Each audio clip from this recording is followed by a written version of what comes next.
Here's the uncomfortable truth most people don't want to hear. The middle class isn't broke because they don't work hard enough.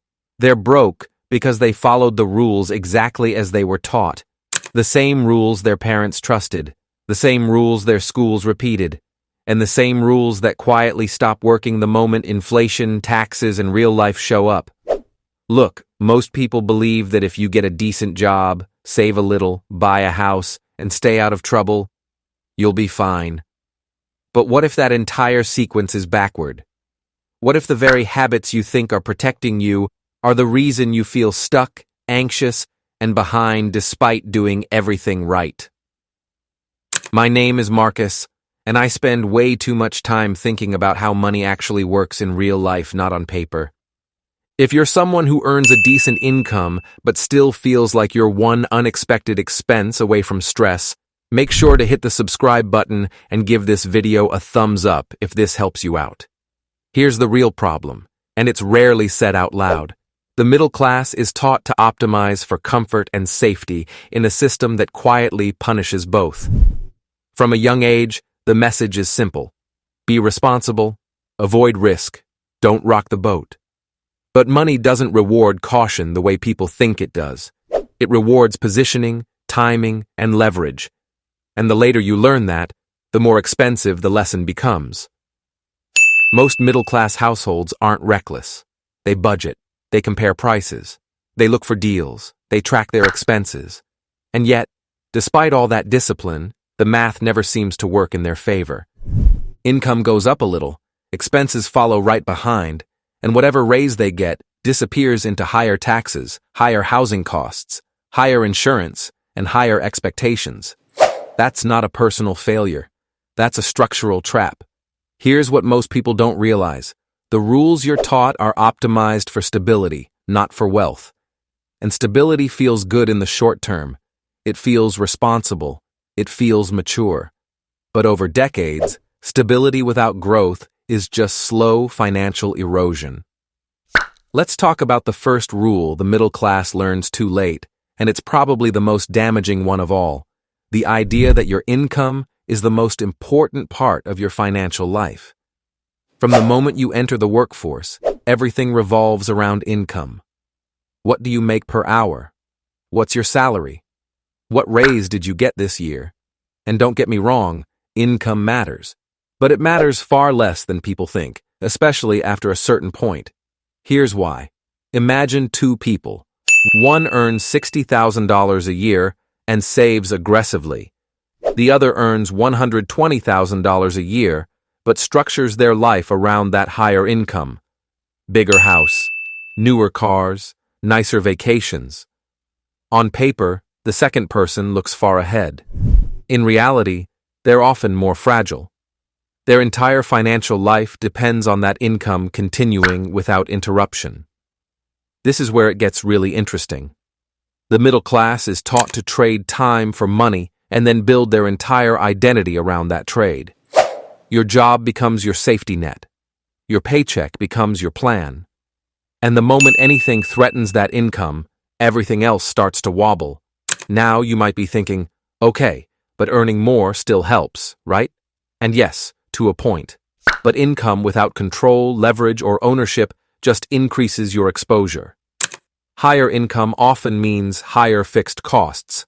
And fixed costs are dangerous because they don't care how you're feeling, how the economy is doing, or whether your company decides to restructure. This ties directly into another rule the middle class learns too late, that saving money is enough. Saving is treated like the ultimate virtue. Put money away, build an emergency fund, max out your savings account. And again, none of this is bad advice.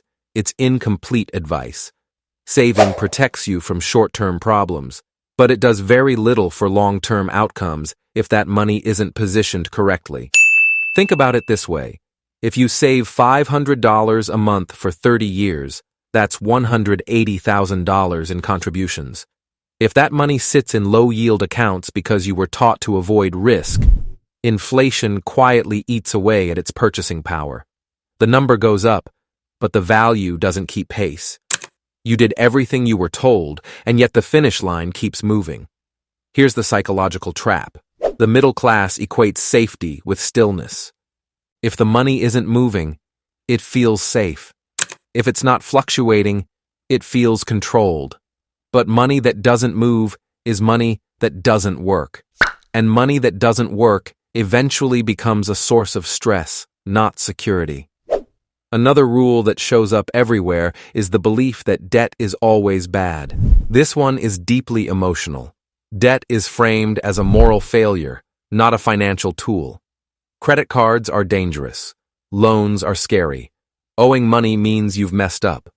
So the middle class does everything possible to avoid debt, even when avoiding it costs them far more in the long run. Here's a simple example. Someone avoids investing because they don't want to take on any risk or leverage. Meanwhile, inflation runs at 3%, housing prices climb, and asset values rise. By the time they feel safe enough to participate, the entry cost has doubled. They didn't lose money in the traditional sense, but they lost opportunity, which is often more expensive. Look, not all debt is good, but not all debt is bad either. The problem is that the middle class is taught to fear the tool instead of understanding it.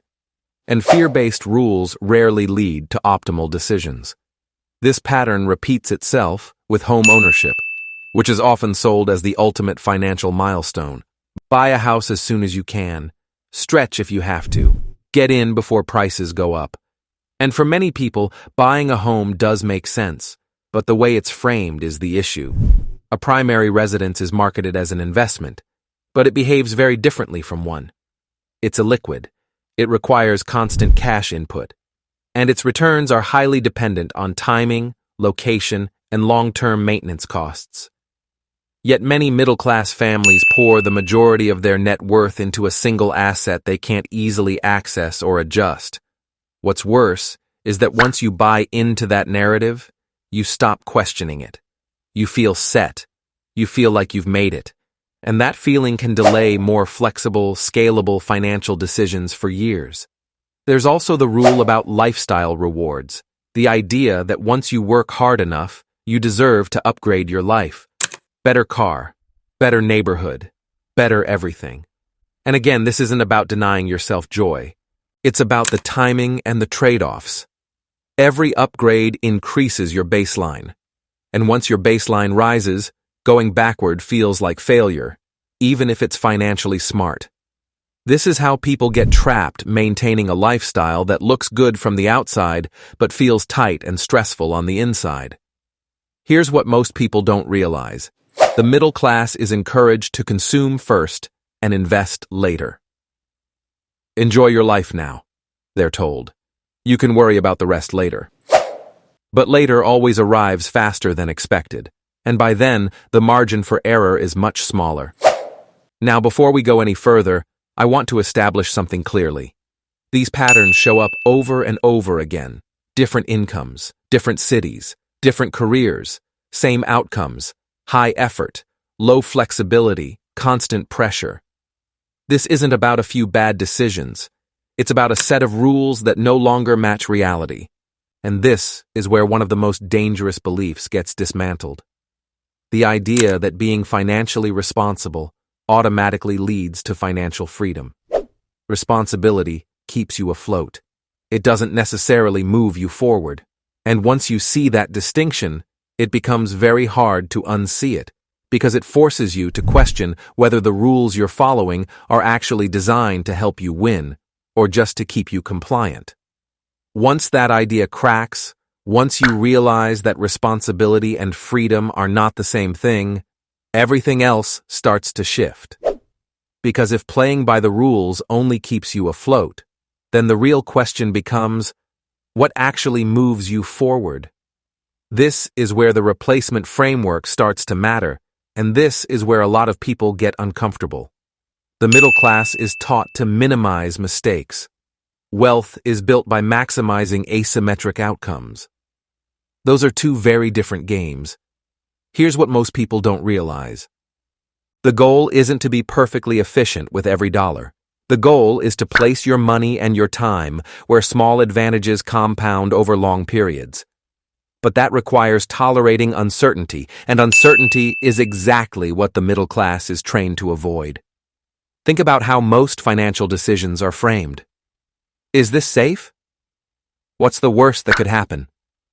What if it doesn't work? Those questions feel responsible, but they're incomplete. The more important question is, what happens if I don't do this for the next 10 years?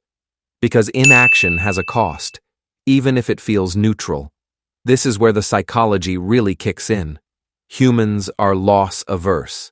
We feel losses more intensely than gains, so we overvalue protecting what we have and undervalue what we could build.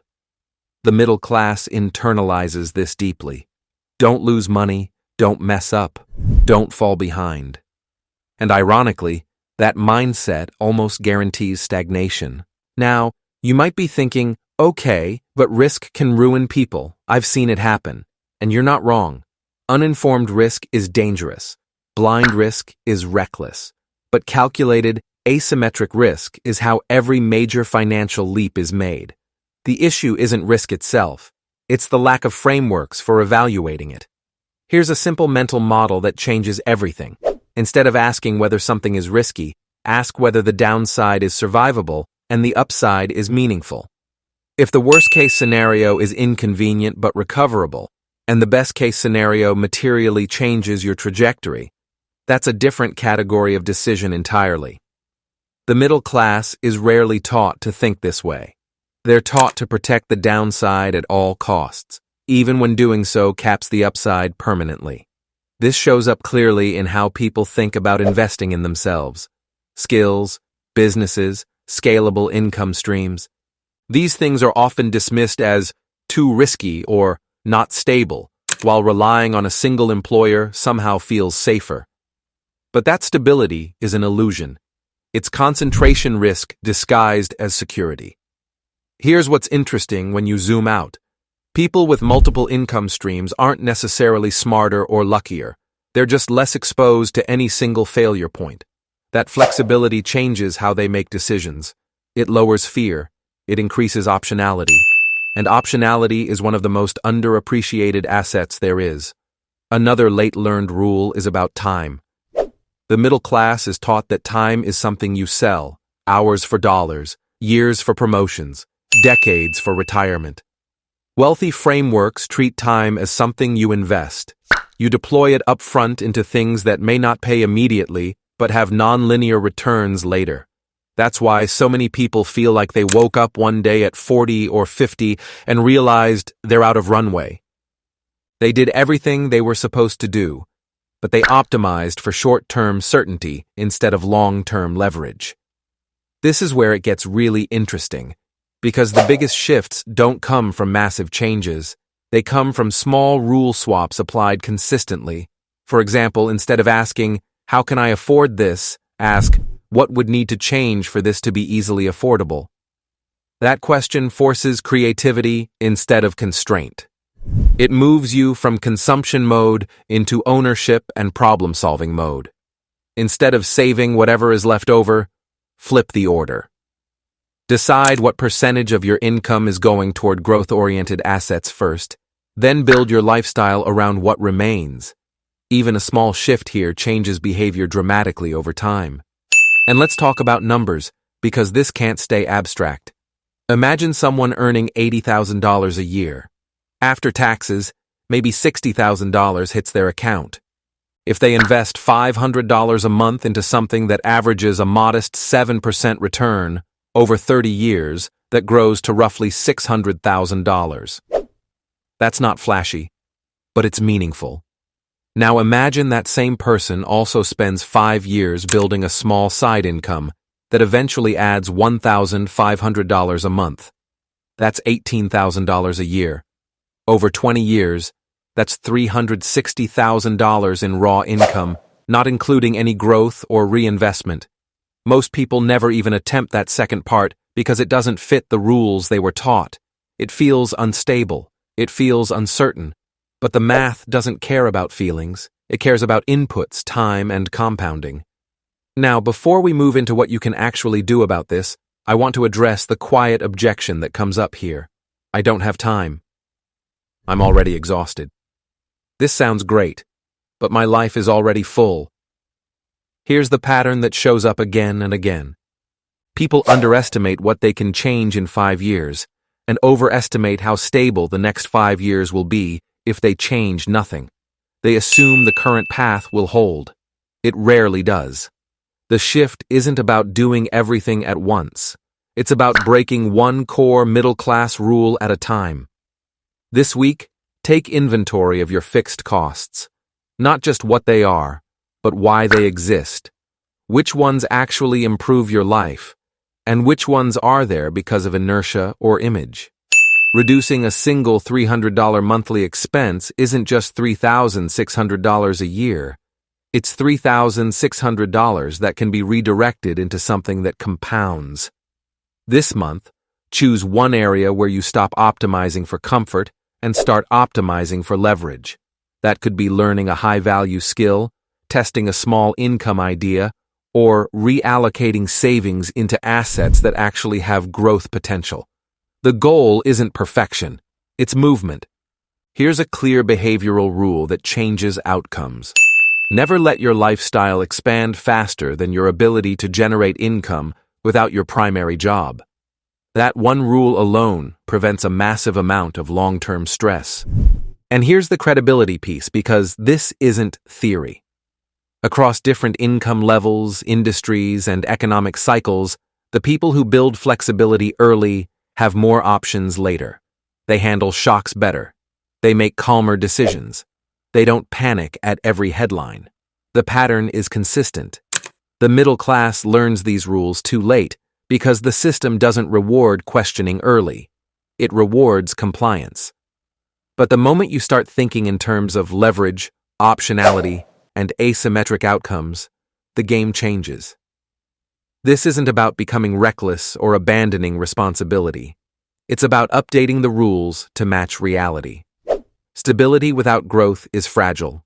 Control without flexibility is brittle. And the sooner you internalize that, the more time you give yourself to act on it.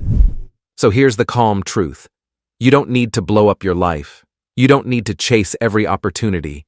You need to stop blindly following rules that were designed for a different era and start choosing frameworks that give you room to adapt. If this shifted how you think even a little bit, hit the like button so more people see it. Subscribe if you want deeper breakdowns like this. And in the comments, I want you to answer this honestly. Which rule did you realize you've been following without ever questioning it? That's all for today. Thanks for listening, and I'll see you next time.